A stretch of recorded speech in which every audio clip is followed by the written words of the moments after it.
வணக்கம், நான் உங்கள் மோகனா. 11/8/2025 திங்கட்கிழமை தினத்தந்தி. வாங்க செய்திக்குள்ள போகலாம். QR கோடு மூலம் பிச்சை எடுத்த முதியவர் மீட்பு. திருப்பத்தூர் ஆகஸ்ட் 11. திருப்பத்தூர் மாவட்டம் வாணியம்பாடி அருகே புது கோவில் பகுதியில் QR கோடு பயன்படுத்திய ஒருவர் பிச்சை எடுத்துக் கொண்டிருந்தார்.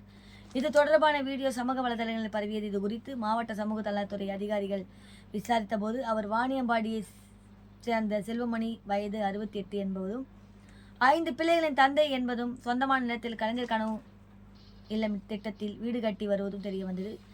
மனைவியிடம் விசாரித்த போது மாதத்திற்கு ஒரு முறை மட்டுமே வீட்டிற்கு வருவதாகவும் அவர் சற்று மனநலம் பாதிக்கப்பட்டு உள்ளதாகவும் தெரிவித்தார்.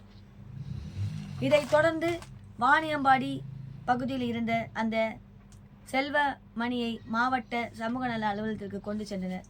மாவட்டம் சமூக நல அலுவலர் சுமதி முன்னிலையில் அவரின் மனைவி மற்றும் குடும்பத்தினருக்கு ஆலோசனை வழங்கப்பட்டது. இதைத் தொடர்ந்து குடும்பத்தினர் அவர் ஒப்படைக்கப்பட்டார்.